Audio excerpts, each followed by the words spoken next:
Commander HFY of the Valorian Defense Fleet stared at the tactical display with growing dread. Red markers blinked across the holographic star map, each one representing another fallen world. The Devourer swarm had consumed 17 systems in just 2 months, and nothing seemed capable of stopping their relentless advance. The bridge of the flagship Eternal Dawn hummed with nervous energy as crew members worked frantically at their stations. HFY's forearms moved with practiced efficiency across multiple control surfaces, but even his species' renowned multitasking abilities felt inadequate against this crisis. "Sir, we're receiving distress calls from the Kellian mining colonies," reported Lieutenant Vexara, her crystalline voice crackling with static from the overloaded communications array. "They're requesting immediate evacuation support." HFY's mandibles clicked in frustration. The Kellians were peaceful traders who had never harmed anyone. Their crystal-based technology was beautiful, but utterly useless in warfare. Like most civilized species in the galaxy, they had long ago abandoned the barbaric practice of violence, relying instead on the Galactic Defense Coalition for protection. "How many ships can we spare?" he asked, though he already knew the answer would disappoint him. 3 light cruisers at most, Commander. The rest of our fleet is already committed to defending the core worlds. 3 ships to evacuate millions of beings. HFY closed his primary eyes while his secondary pair continued monitoring the displays. The mathematics were simple and horrifying. They couldn't save everyone. They couldn't save most of them. The Devourers had appeared from the outer rim without warning 6 months ago. At first, the Coalition had assumed they were dealing with another primitive species that had recently achieved spaceflight. Such encounters were common, and the standard protocols involved careful diplomatic contact, followed by integration into galactic civilization. Those protocols had proven catastrophically inadequate. The Devourers didn't communicate, they didn't negotiate, they simply consumed. Every world they touched became a barren husk, stripped of all organic matter and valuable resources. Their ships were crude but effective, protected by energy shields that somehow absorbed and redirected the Coalition's sophisticated plasma weapons. "Commander," called out Tactical Officer Morgeth, his usual calm demeanor showing cracks of strain. "Long-range sensors are detecting massive Devourer movement toward the Nexus trade routes. If they control those shipping lanes, the entire galactic economy collapses," HFY finished grimly. The Nexus routes connected 47 star systems, carrying everything from food to medical supplies to the exotic materials that powered their civilization. "How long before they reach the first way station?" 18 standard hours, sir." 18 hours. HFY's species had been spacefaring for over 3,000 years, but he had never felt more helpless. The Coalition's combined fleets included representatives from dozens of species, each contributing their unique technologies and perspectives. Yet for all their diversity and advanced science, they were losing badly to an enemy that seemed to embody pure destruction. "Sir, incoming priority transmission from High Command," Vexara announced. The main display shifted to show the council chamber on Centralis Prime, where representatives from 30 species sat in emergency session. Fleet Admiral Torshin, a dignified Altarian whose blue-scaled features were lined with exhaustion, leaned forward in the central chair. "Attention all field commanders," Torshin began, his telepathic voice carrying the weight of desperation despite its formal tone. "Intelligence Division has uncovered references to a species that might possess the military capabilities we desperately need." A murmur of hope rippled through HFY's bridge crew. He felt it too, that desperate grasp for any possibility of salvation. "The species calls themselves humans," Torshin continued. "Archives indicate they originated from a world called Earth in Sector 7429 Delta. However, there's a significant problem. Most scholars believe humans are mythological creatures, stories created by primitive civilizations to explain various natural phenomena." The hope in HFY's chest began to wither. Myths and legends wouldn't stop the devourers. Nevertheless, the Admiral pressed on, some evidence suggests they might be real. 3 species have independent records of contact with beings matching human descriptions. The Kree mention pale warriors who fought without fear. The ancient Threx chronicles describe 2 armed death dealers who conquered their enemies with primitive weapons and impossible courage.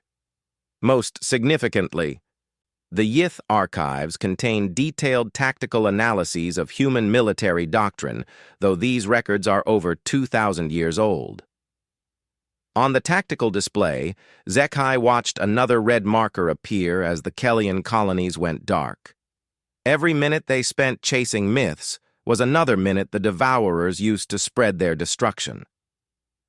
All available ships are being dispatched to search for any trace of these humans, Torsion announced. I know this seems desperate, but desperation may be our only option. The enemy will reach the core worlds in less than a month. If we cannot find effective resistance by then, the Coalition will have no choice but to implement the Exodus protocols. The transmission ended, leaving Zekai staring at empty space. The Exodus protocols were the ultimate admission of defeat, a plan to load as many beings as possible onto generation ships and flee the galaxy entirely, abandoning their homes to the Devourers. Commander, Morgeth said quietly, our patrol assignments have been updated. We're being sent to investigate a dead system on the rim. Coordinates match one of the locations mentioned in the Yith archives. A dead system.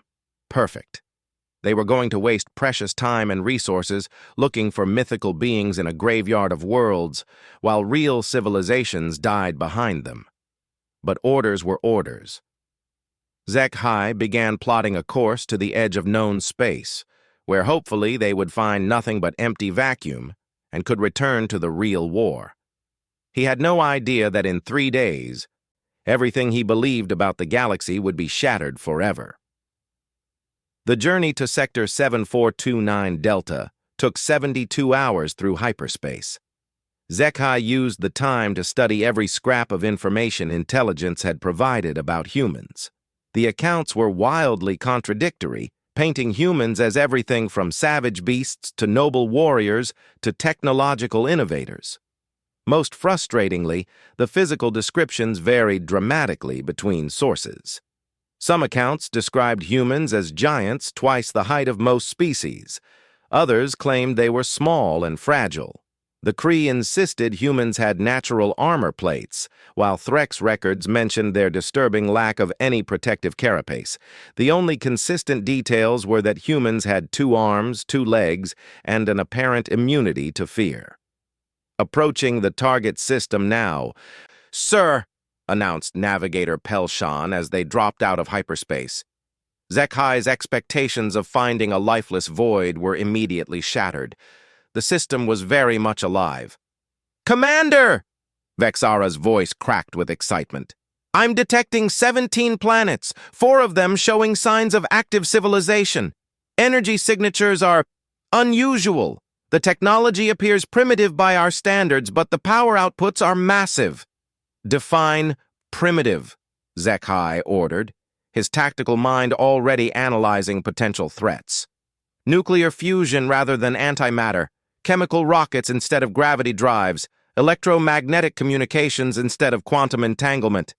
But, sir, the scale is unprecedented. I'm reading industrial facilities that span entire continents. Morgeth's display lit up with contacts. Commander, we have movement.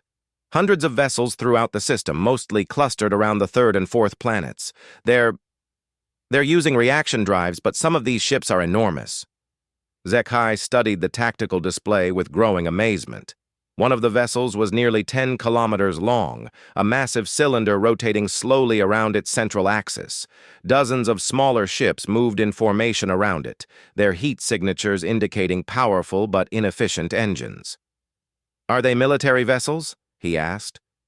Unknown, sir.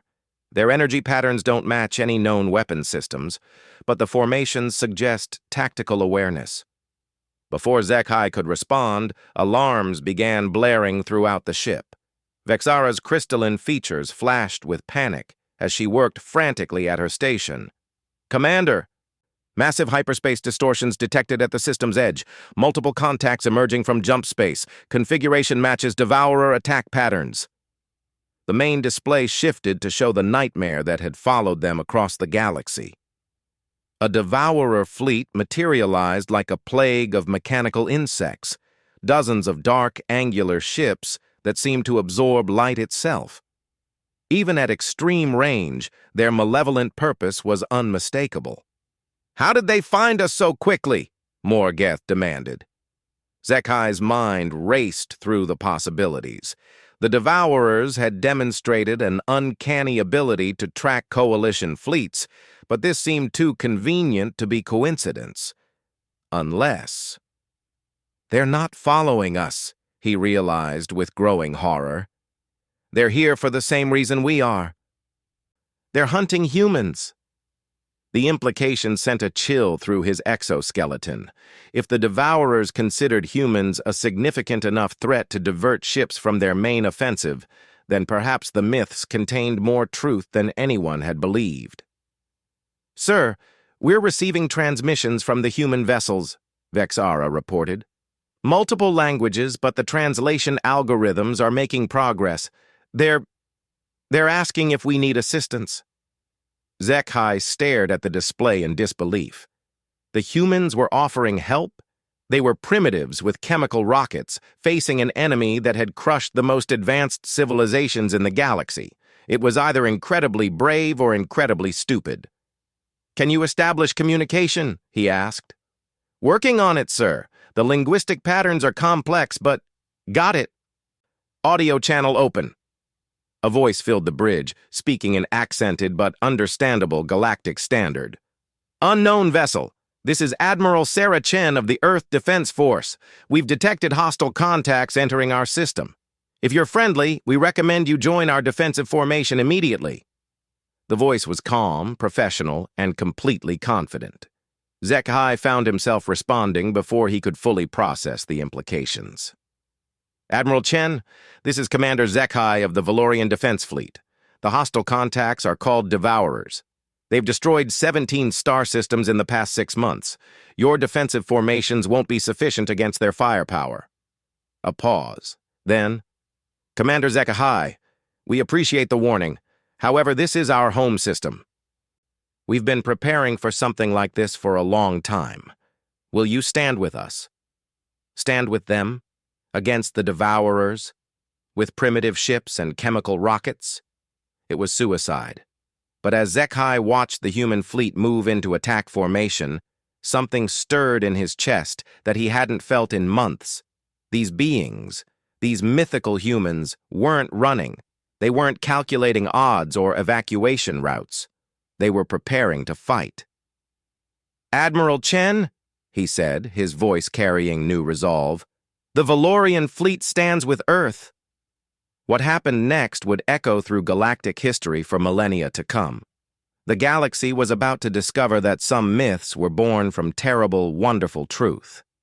The Devourer fleet closed distance with methodical precision, their dark ships moving in perfect coordination like a pack of mechanical predators. Zekhai had faced them 4 times before, and each encounter had ended the same way: desperate retreat while civilized worlds burned behind them. But the human ships weren't retreating.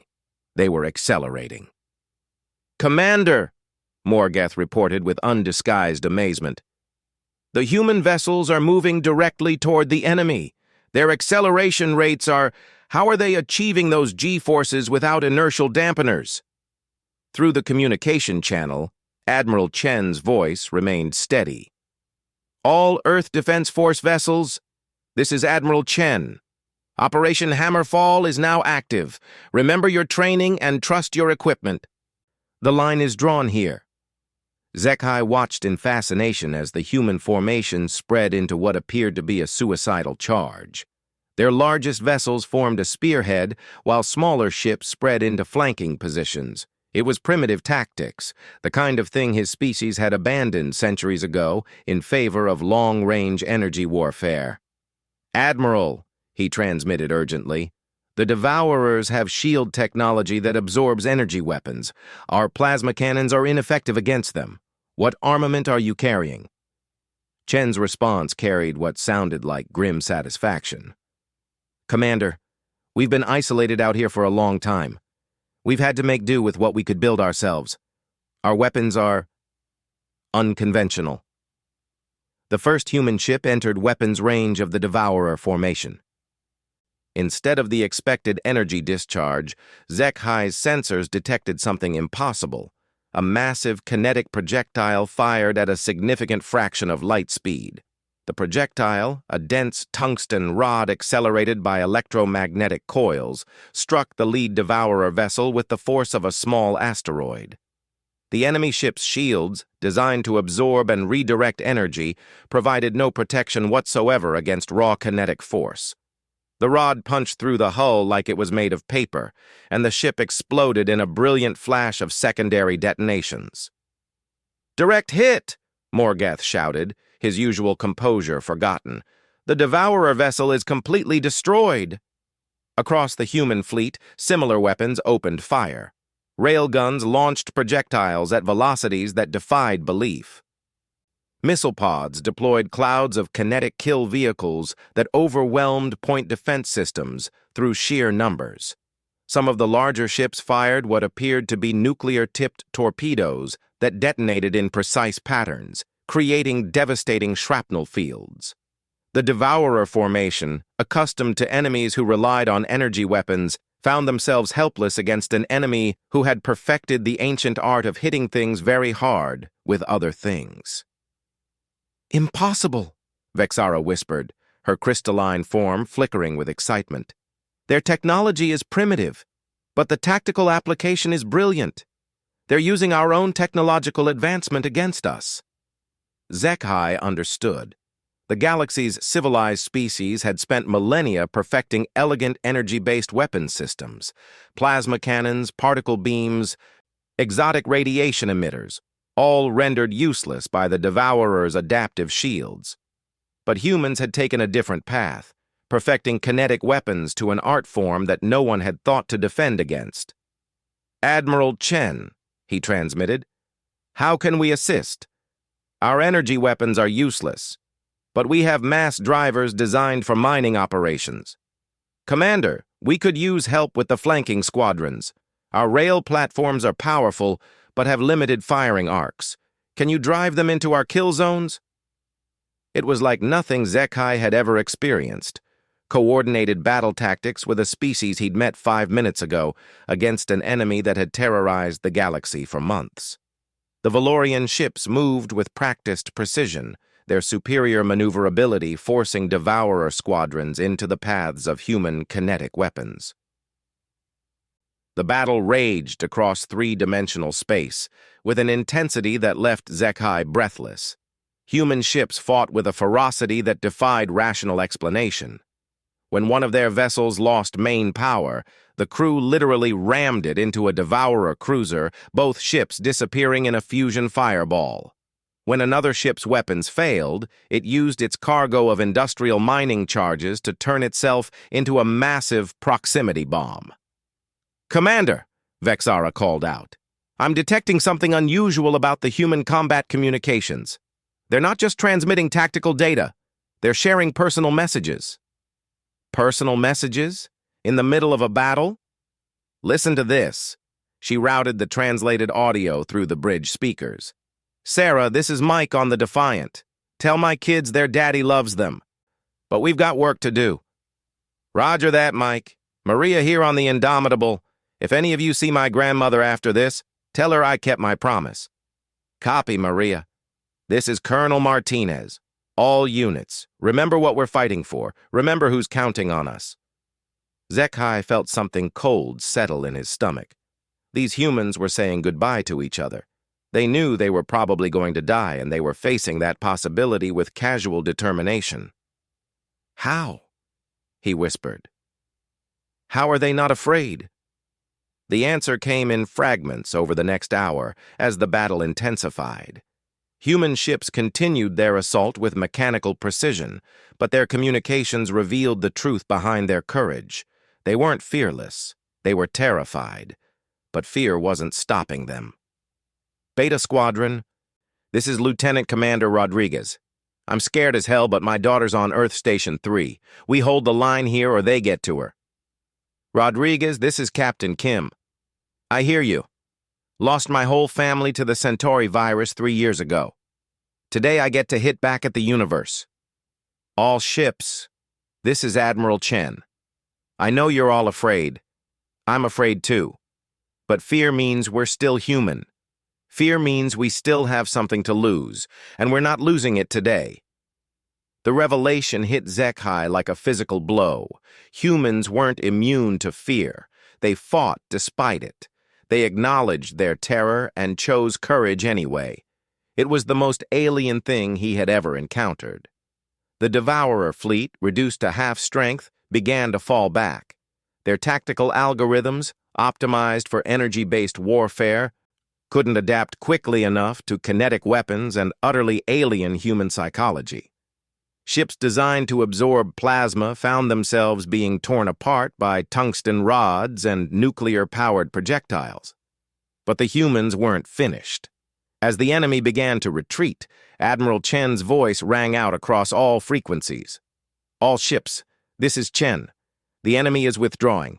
This is not the time for caution. This is the time to make sure they never come back. The human fleet surged forward in pursuit.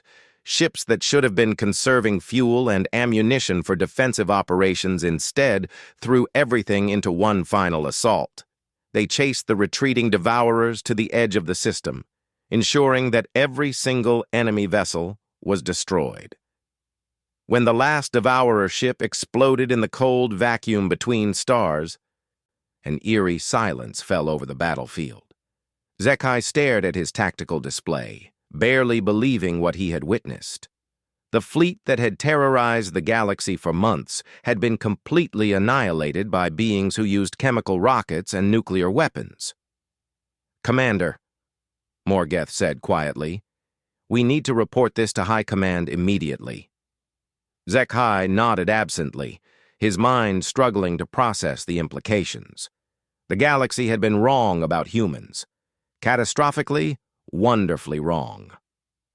"Admiral Chen," he transmitted, "on behalf of the Galactic Defense Coalition, I must ask, are there more of you?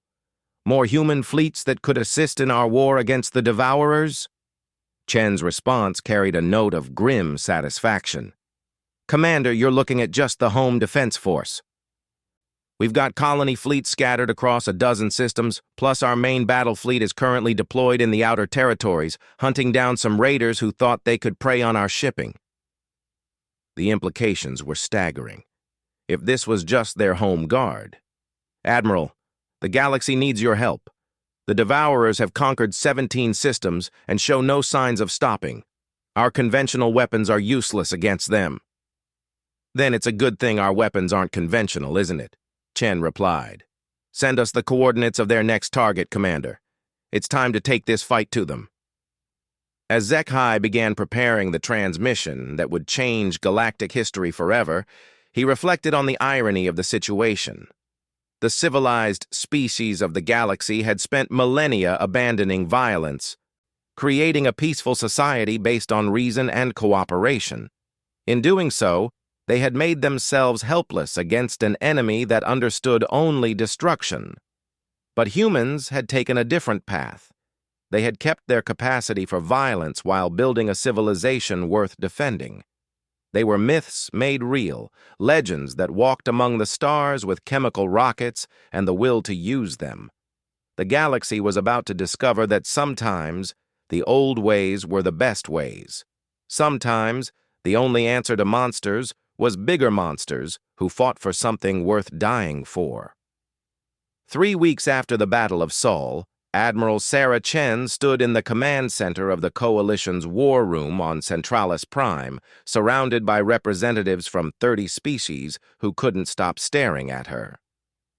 The irony wasn't lost on her. For the first time in months, the galactic leadership looked hopeful instead of desperate. "The Kethara system has been completely cleansed of Devourer presence," reported Fleet Admiral Torsion, his blue-scaled features showing relief for the first time since the crisis began. Human Task Force Alpha eliminated 17 enemy vessels with 0 losses. Chen nodded as she studied the tactical hologram floating in the center of the room. Red markers that had represented Devourer-controlled territory were steadily being replaced by green ones as joint human coalition fleets retook system after system. The tide of war had turned dramatically since humanity had revealed itself to the galaxy. Casualties among the liberated populations? Chen asked. Minimal, replied Dr. Lithona, the coalition's chief xenobiologist. Her feathered crest fluttered with what Chen had learned was a sign of amazement. The Devourers typically strip-mine conquered worlds of all organic matter within days, but your forces have been reaching them so quickly that most populations are still intact. Chen allowed herself a small smile. Speed had always been humanity's greatest advantage in warfare. While coalition forces spent hours in tactical planning sessions, human commanders made decisions in minutes and acted on them immediately. It drove their alien allies crazy, but it was winning the war. Admiral Chen, interrupted Captain Veltar of the Zephyrian Deep Space Corps, my government has received reports that are difficult to believe. Is it true that human ships have been engaging Devourer fleets at odds of 5 to 1? Sometimes higher, Chen replied matter-of-factly. The UES Indomitable took on a squadron of 12 enemy cruisers last week. Captain Martinez brought his ship home with minimal damage. The assembled aliens exchanged glances that Chen was learning to recognize. It was the same look they'd given her when she'd explained that humans routinely fought while afraid, or when she'd described human military doctrine that emphasized aggressive action over defensive positioning. But Admiral, pressed Dr. Quintal, a crystalline being whose thought processes were literally transparent. The mathematical probabilities of survival in such encounters are infinitesimally small. How do your captains justify taking such risks? Chen paused, considering how to explain something that seemed natural to every human, but apparently baffled the rest of the galaxy. Doctor, human military thinking is based on a simple principle. Calculated risks beat inevitable losses. If we wait for perfect odds, we give the enemy time to grow stronger. Better to attack when we have a chance than to defend when we have none. Fascinating, murmured Commander Zekhai, who had become something of an expert on human psychology since the Battle of Seoul. Your species treats warfare as a form of aggressive problem-solving rather than a last resort. Not exactly, Chen corrected. War is always a last resort for humans, but once we decide to fight, we fight to win. We don't fight to stalemate or negotiate. We fight until the enemy is defeated or we are. The concept seemed to physically disturb several of the alien representatives.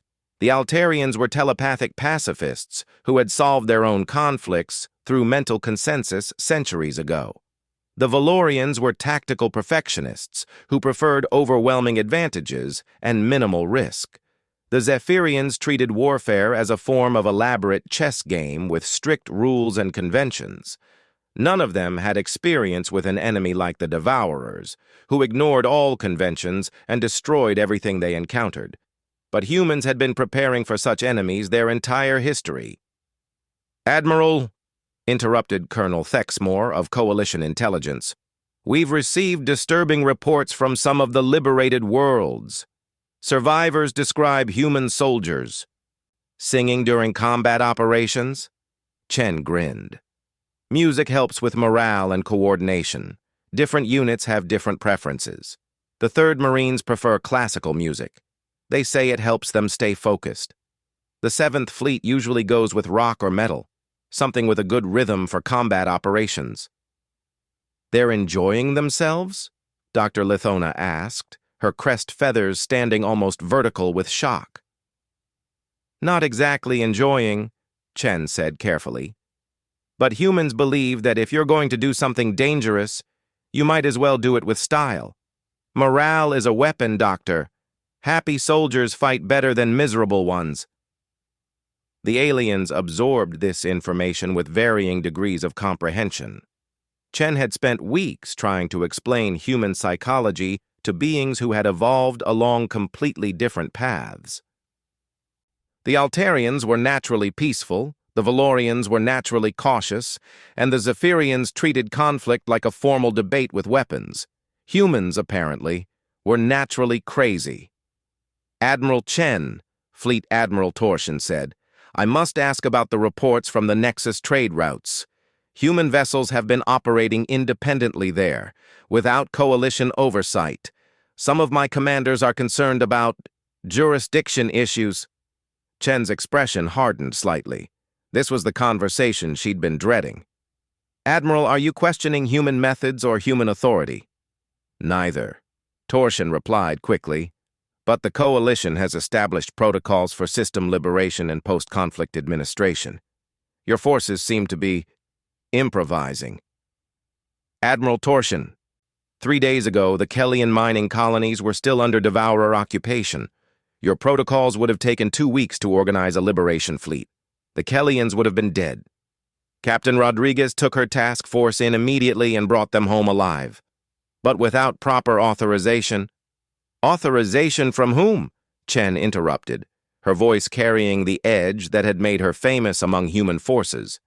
"The Coalition Council that was preparing to abandon those systems? The same leadership that declared the war unwinnable?" The room fell silent. It was a harsh truth, but an accurate one. When humans had arrived, the Coalition had been preparing to implement the Exodus protocols, a complete evacuation of the galaxy. Now, 3 weeks later, they were winning. Commander Zekhai cleared his throat diplomatically. "Admiral Chen, I think what Admiral Torsion is trying to say is that human tactics, while effective, are sometimes difficult for Coalition forces to adapt to." "Give me an example." "Yesterday, the joint human-Valorian fleet at the Tython system. Commander Jackvan reports that Captain Williams ordered a direct assault on the Devourer command ship while it was still surrounded by escorts. And the Valorian ships couldn't keep up with the attack pace. Human vessels were engaging multiple targets simultaneously, while Valorian crews were still running tactical analyses." Chen nodded. "Captain Williams achieved mission success with minimal casualties. The Devourer command structure in that sector was eliminated. What's the problem?" "The problem," said Dr. Quintal, his crystalline form pulsing with agitation, "is that your tactics appear to depend on individual initiative and real-time decision-making. Our forces operate through careful planning and consensus building, which is why you were losing before we arrived." The blunt statement hung in the air like a physical force. Chen wasn't trying to be insulting, but humans had never been particularly good at diplomatic euphemisms when lives were at stake.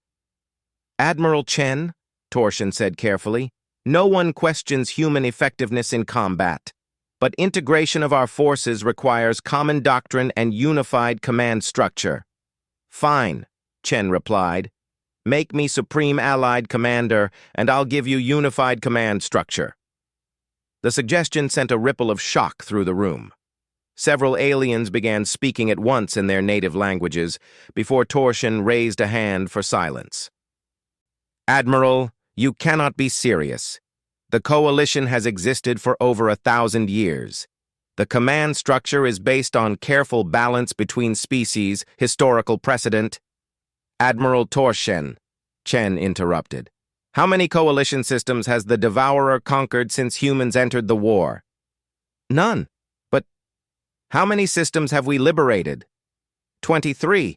But that doesn't mean— How many Coalition ships have been lost under human tactical command?" 17, which is remarkably low, but— Then what exactly is the problem with human command doctrine? Torsion struggled for an answer that wouldn't sound like pure bureaucracy. The truth was that human methods worked, but they terrified the Coalition leadership because they couldn't be controlled or predicted. Human commanders made decisions based on incomplete information, adapted tactics in real time, and achieved impossible results through sheer audacity. It was everything the Coalition had been trying to avoid for centuries. Perhaps, suggested Commander Zek-Hai diplomatically, we could establish a joint command structure, human tactical leadership supported by Coalition strategic resources? Chen considered this. It wasn't ideal, but it was workable. I can accept joint command, provided human forces retain operational independence. My captains know how to fight this enemy. Don't handicap them with committee decisions. Agreed, Torshin said after a moment's hesitation. But, Admiral, we need to address another concern. Intelligence reports suggest that human forces are beginning to enjoy this conflict. Chen raised an eyebrow. Explain. Colonel Thexmore consulted his datapad nervously. Psychological profiles of human military personnel show elevated mood indicators during and after combat operations. Some Coalition medical staff are concerned about the mental health implications. Chen actually laughed, a sound that seemed to startle half the room. Colonel, humans have been fighting wars for their entire evolutionary history. Combat stress exists, but so does combat satisfaction. When you're good at something that matters, it feels good to do it well.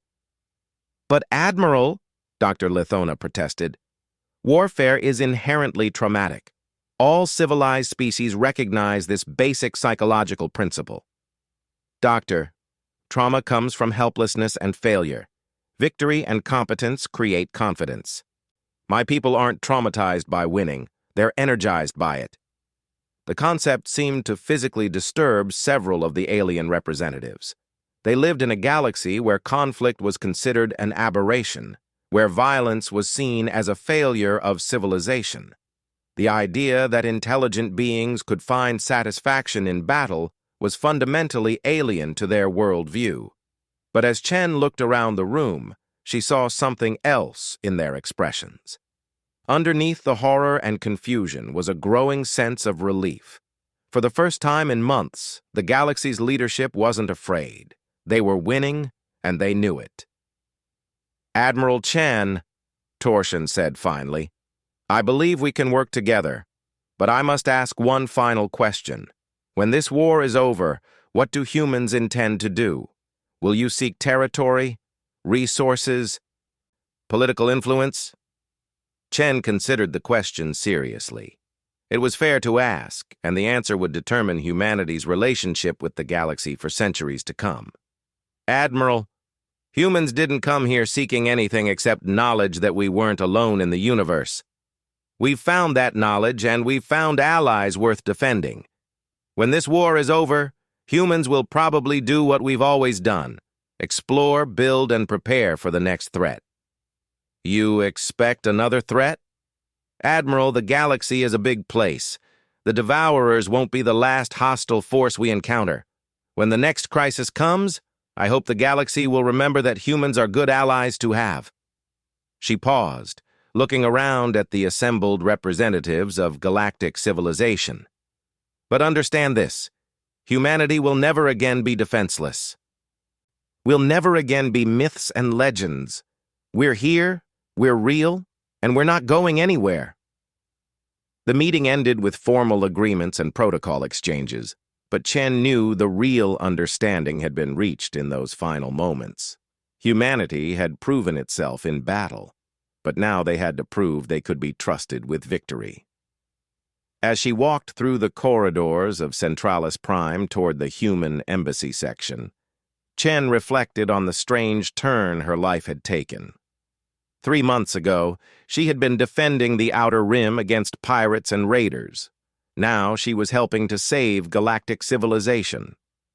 Her communicator chimed with an incoming message from Captain Martinez of Task Force Delta. Admiral, we've completed the liberation of the Syrian cluster. Enemy forces eliminated, civilian casualties minimal. Ready for new assignment. Copy that, Captain. Well done. Return to Rally Point 7 for resupply and new orders. Roger, Admiral. Oh, and ma'am, the Syrians want to throw some kind of celebration feast in our honor. Something about ancient legends come to life. Should we accept? Chen smiled. Accept the invitation, Captain. It's important for the crews to understand what they're fighting for. Understood, Admiral. Martinez out. As she continued toward the embassy, Chen passed through the Coalition's main public concourse. Beings from dozens of species moved through the space, going about their daily business with a sense of normalcy that had been impossible just weeks ago. A group of Kellyan younglings recognized her uniform and approached with their characteristic crystalline chimes of excitement. They had been among the refugees from the mining colonies that Captain Rodriguez had saved. "Admiral Chen," chimed their leader, a young being whose crystalline structure pulsed with rainbow colors. "Are the stories true? Are humans really the ancient warriors from the old legends?" Chen knelt down to the youngling's eye level. "What do the legends say?" "That warriors would come from the outer darkness when the galaxy was in its greatest danger. That they would fight without fear and never abandon their friends." "Then yes," Chen said simply. "The legends are true." As she walked away, Chen could hear the younglings excitedly sharing this confirmation with others nearby. Soon the entire concourse was buzzing with the news that a human had confirmed the ancient stories. Chen shook her head in amazement. Somehow, over the course of galactic history, humanity had become legend before they'd ever been discovered as fact. The galaxy had created myths about humans without ever meeting them, stories that turned out to be remarkably accurate. Perhaps it wasn't coincidence. Perhaps the galaxy had always known, on some deep level, that somewhere in the darkness between stars there were beings who would fight when others couldn't, beings who would stand when others fell, beings who would come when they were needed most. Her communicator chimed again. This time it was Admiral Thompson of the Home Fleet. "Sarah, we've got good news and bad news from Earth Command." "Give me the bad news first." "The bureaucrats want to establish a formal embassy here on Centralis Prime. Full diplomatic corps, cultural exchange programs, the whole package." Chen groaned. "And the good news?" "The Joint Chiefs are giving you full authority to handle first contact protocols as you see fit. They're too busy dealing with the logistics of a galactic war to micromanage diplomacy." "Thank God for small favors. What's our current fleet status?" 12 battle groups operational, with another 6 in transit from the outer colonies. The shipyards are running triple shifts to convert civilian vessels to military configuration. We're going to be ready for Phase 2 of the offensive. Phase 2. Chen felt a familiar surge of anticipation. Phase 1 had been defensive, proving that humans could fight the Devourers. Phase 2 would be taking the war to the enemy's home territory. "Tom, what's the status of Operation Deep Strike?" "Intelligence has identified what they believe to be the primary Devourer staging area. It's 17 systems outside the galactic edge, heavily fortified. The analysis team estimates we'll need a minimum of 20 battle groups for a successful assault. We'll have 25 by the time we're ready to move. No point in taking chances." "Agreed. Sarah, there's something else. The Coalition has been monitoring Devourer communications. The enemy knows about us now. They're calling humans the weapon race, and apparently modifying their tactics specifically to counter our methods." Chen felt her smile turn predatory. "Good. Let them adapt. The moment they start reacting to us instead of acting independently, we've already won." "How do you figure?" "Tom, the Devourers were winning because they were unpredictable. They didn't follow galactic conventions or tactical doctrine, but now they're trying to counter human tactics, which means they're playing by rules again. And humans have been playing by rules longer than anyone in this galaxy." She paused, looking out through the viewing port at the steady stream of ships moving through Centralis Prime's orbital space. Coalition vessels moved in careful formation alongside human ships whose crews were probably listening to music and making jokes while preparing for their next mission. "Besides," she added, "they're making one critical mistake. They think humans are just another weapon to counter. They don't understand that we're not a weapon. We're the people who make weapons work." As she signed off and continued toward the embassy, Chen reflected on the galaxy she'd discovered. It was vast, ancient, and beautiful, filled with beings of incredible diversity and wisdom who had built a civilization based on cooperation and mutual respect. It was also completely unprepared for the harsh realities of a universe that didn't always care about cooperation and respect. But that was changing. Humanity was teaching the galaxy that sometimes civilization had to be defended with force, that sometimes peace required the threat of violence. It was a hard lesson, but the galaxy was learning. And when the next crisis came, because there would be a next crisis, the galaxy would be ready. Chen entered the human embassy section, where the walls were decorated with images from Earth, mountains and oceans, cities and forests, the blue marble that had given birth to the species that was reshaping galactic history. Tomorrow, she would attend another strategy meeting where alien admirals would try to understand human tactics. The day after that, she would coordinate another liberation fleet to free systems that had been written off as lost. And every day after that, she would prove to the galaxy that humans were exactly what the legends had always claimed them to be. The myths had become reality. Now it was time to live up to them. Admiral Sarah Chen stood on the bridge of the UES Defiant, watching the final approach to the Devourer home system through the main view screen. Around her, the largest fleet in galactic history moved in perfect formation, 237 ships representing humanity's full military might alongside coalition forces from 43 different species. 6 months had passed since first contact. In that time, the galaxy had been completely transformed. The Devourers, who had once seemed unstoppable, had been pushed back system by system until only their core territory remained. Today would end the war that had nearly destroyed galactic civilization.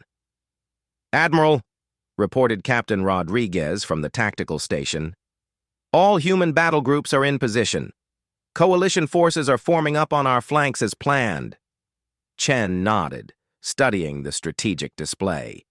The Devourer home system was a fortress unlike anything they'd encountered before. Dozens of artificial defense platforms surrounded by massive swarms of automated ships. Intelligence estimated nearly 3,000 enemy vessels defending their most critical installation. "Signal from Admiral Torshin on the Eternal Dawn," announced Lieutenant Kim from Communications. "Coalition forces are ready to begin the operation." "And Admiral Thompson on the Indomitable?"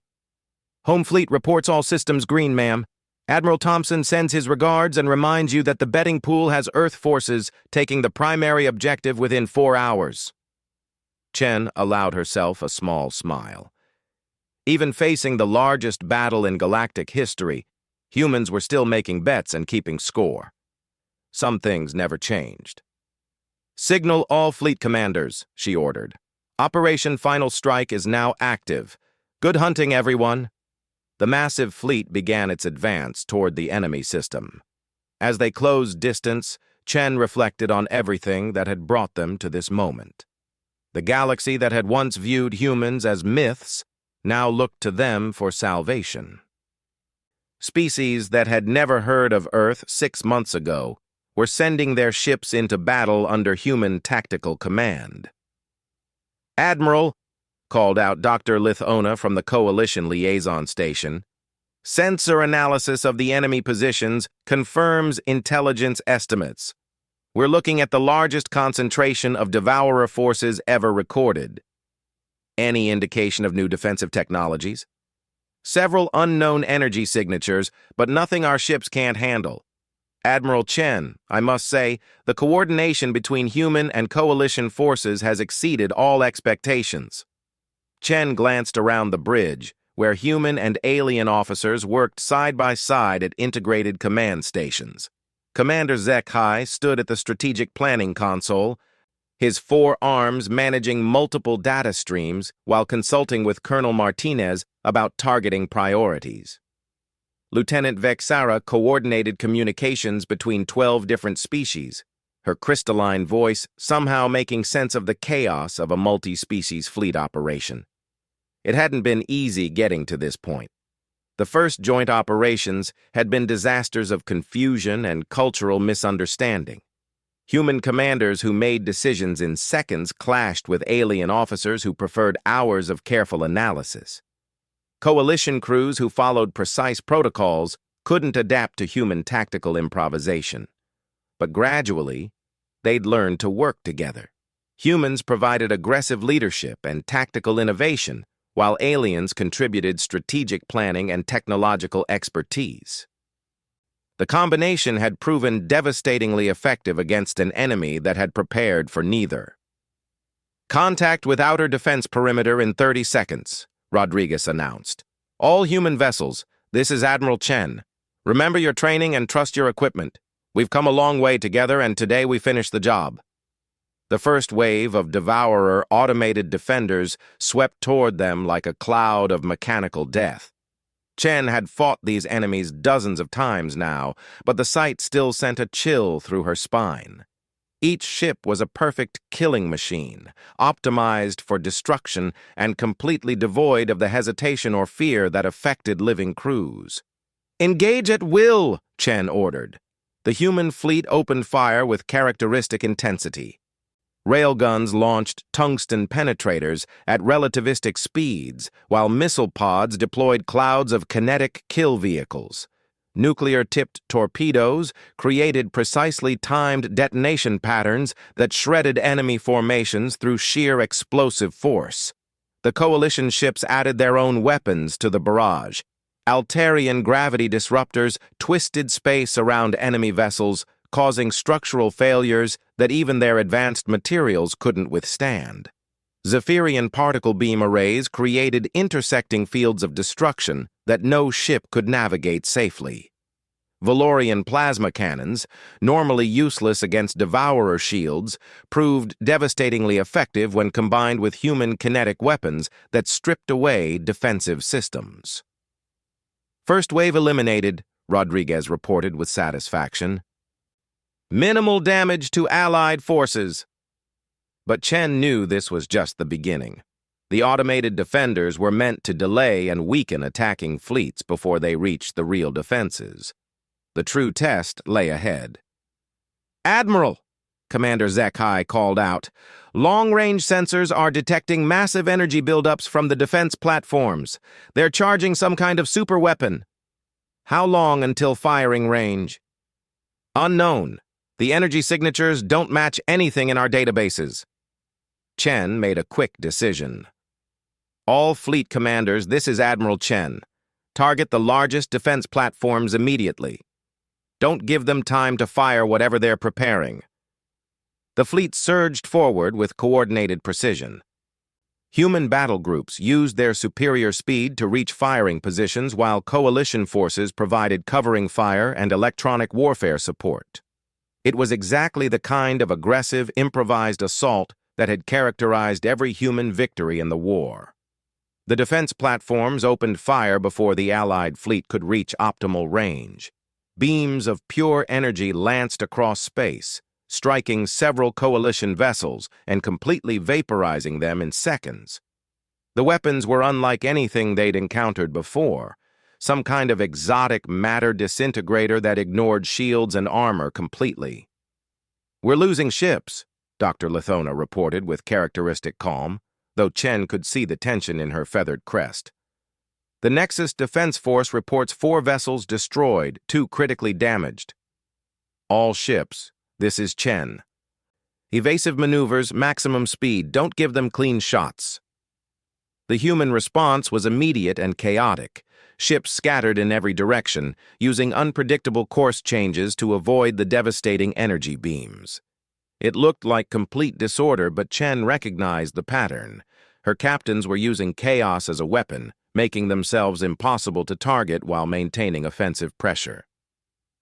"Admiral," Captain Rodriguez called out, "Captain Williams on the Marathon reports successful torpedo attack on Platform 7. Target destroyed."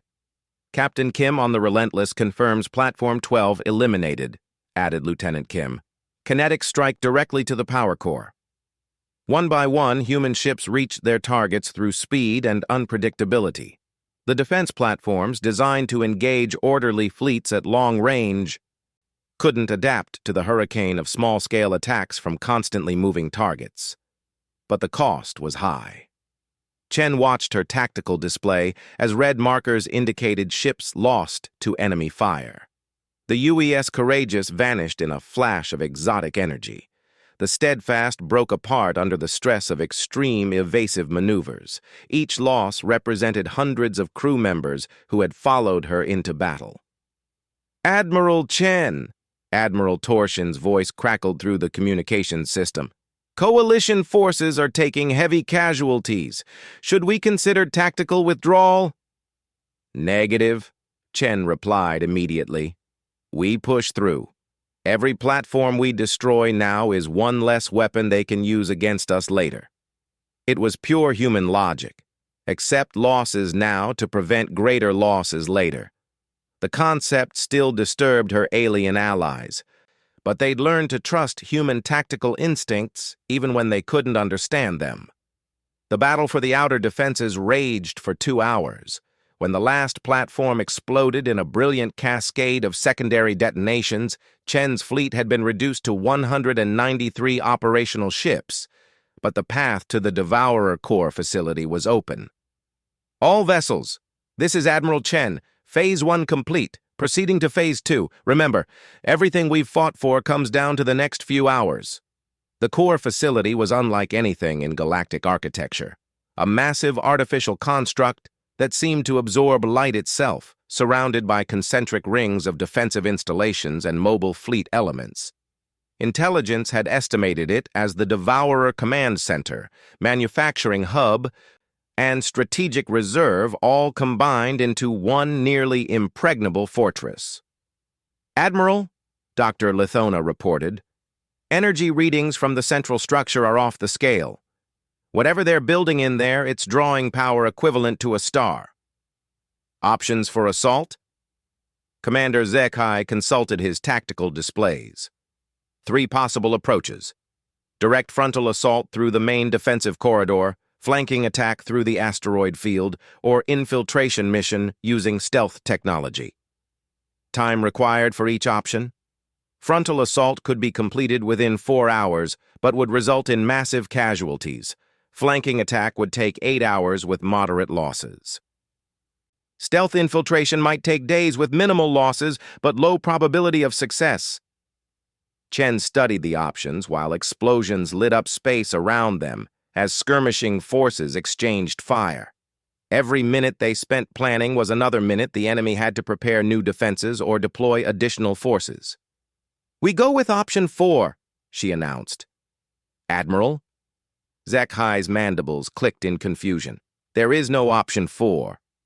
We make our own option. All human battle groups prepare for simultaneous assault from all vectors.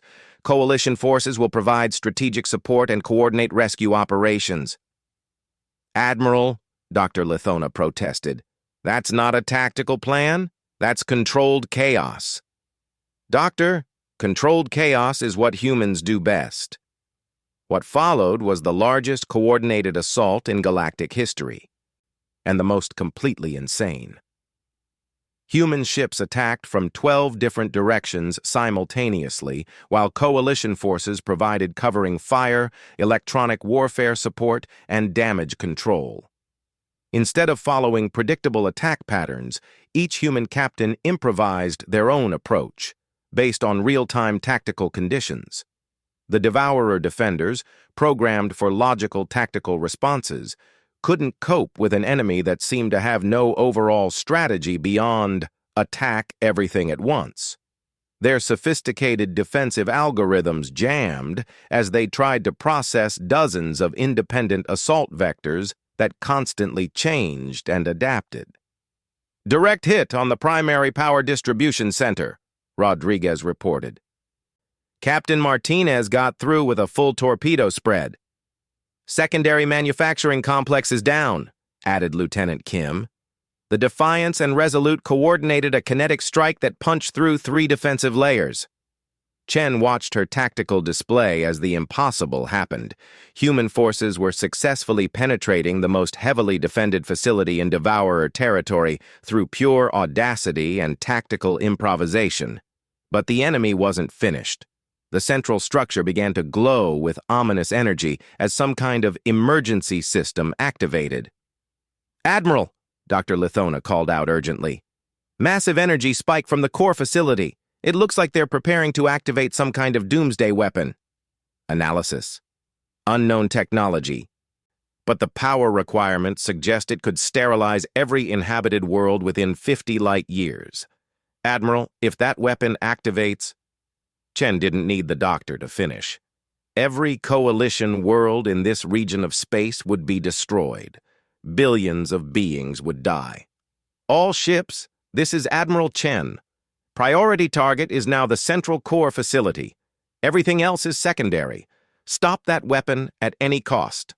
The response was immediate and overwhelming. Every human ship in the system converged on the central structure while coalition forces provided maximum covering fire. Ships that should have been withdrawing for repairs instead threw themselves into desperate attack runs.